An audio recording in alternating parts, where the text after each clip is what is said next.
Ongole SP ఎదుట CID మాజీ ASP Vijaypal విచారణకు హాజరయ్యారు. విజయపాల్ ను ప్రకాశం జిల్లా ఎస్పీ ప్రశ్నిస్తున్నారు.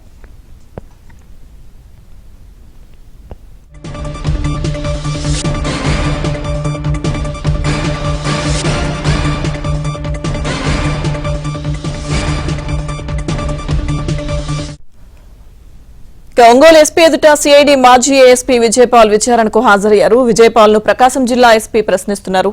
పూర్తి అప్డేట్స్ మా ప్రతినిధి వెంకట్రావు లైవ్ లో అందిస్తారు. వెంకట్రావు. లక్ష్మీదుర్గ డిప్యూటీ స్పీకర్ రఘురామకృష్ణరాజుని గత వైసీపీ ప్రభుత్వంలో అక్రమంగా అరెస్ట్ చేయడంతో పాటు ఆయన మీద థర్డ్ డిగ్రీ ప్రయోగించిన కేసులో అప్పటి రిటైర్డ్ ఏఎస్పీ విజయపాల్ విచారణ ఎదుర్కొంటున్నారు. విచారణకి ఈరోజు ఆయన ప్రకాశం జిల్లా ఎస్పీ ఎదుట విచారణకు హాజరయ్యారు. ప్రస్తుతం మనం చూస్తున్నాం ఎస్పీ ఆఫీస్ కార్యాలయంలోకి కొద్దిసేపటి క్రితమే విజయపాల్ వెళ్ళారు. ఆయన్ని ప్రకాశం జిల్లా ఎస్పీ దామోదర్తో పాటు ఆయన టీము ఇప్పుడే కొద్దిసేపటి క్రితమే విచారణని ప్రారంభించింది. ఏదైతే ఈ నెల 13వ తేదీన కూడా విజయపాల్ని ఒకసారి ఇక్కడే విచారణ జరిపారు. 50 ప్రశ్నలను విజయపాల్ మీద సంధించినా కానీ ఆయన ఏమో తెలియదు గుర్తులేదంటూ కూడా సమాధానాలు ఇచ్చినట్టుగా తెలుస్తోంది. దీనికి సంబంధించి మరోసారి నోటీసులు జారీ చేసి ఈరోజు విజయపాల్ని విచారణకు పిలిచారు. అయితే విజయపాల్ ఏదైతే కేసు విచారణ నుంచి రక్షణ పొందేందుకు కూడా ఆయన హైకోర్టు నుంచి సుప్రీంకోర్టు వరకు కూడా ఆశ్రయించినా కానీ ఎక్కడ ఆయనకి ఊరట లభించలేదు. ముందస్తు బెయిల్ పిటిషన్లు కోరినా కానీ హైకోర్టులో తిరస్కరణకు గురైంది. అలాగే నిన్న సుప్రీంకోర్టులో కూడా విజయపాల్ ముందస్తు బెయిల్ పిటిషన్ తిరస్కరణకు గురైంది. ఈ నేపథ్యంలో ఈరోజు ఒంగోలు ఎస్పీ ఎదుట విజయపాల్ విచారణకి హాజరు కావడం కొంత ఉత్కంఠగా అయితే మారింది.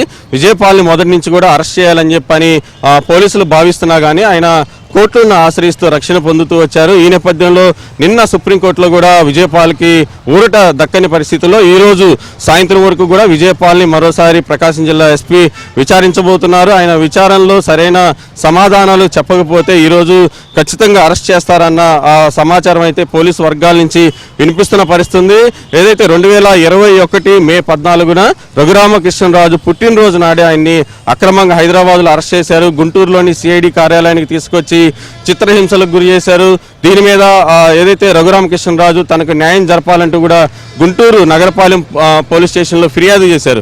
అటువంటి పరిస్థితుల్లో ఏదైతే ప్రకాశం జిల్లా ఎస్పీకి ఈ కేసు విచారణ బాధ్యతలు అప్పగించారు. ఈ నేపథ్యంలో ఈరోజు ప్రకాశం జిల్లా ఎస్పీ విజయపాల్ని రెండోసారి విచారిస్తున్నారు. గతంలో ఏదైతే విజయపాల్ చెప్పిన సమాధానాలు ఎక్కడా పొంతన లేకపోవటం, తెలియదు గుర్తులేదు మర్చిపోయానని చెప్పిన సమాధానాల మీద పోలీసులు మరోసారి విచారణ జరిపే అవకాశం ఉంది. ఈరోజు సాయంత్రం 6 గంటల వరకు కూడా విజయపాల్ విచారణ ఇక్కడే జరగనుంది. విజయపాల్ విచారణ అనంతరం ఆయన అరెస్ట్ చేస్తారా లేకపోతే ఆయన తిరిగి పంపించి మరోసారి నోటీసులు ఇస్తారా అన్నది మాత్రం ఉత్కంఠగా మారింది.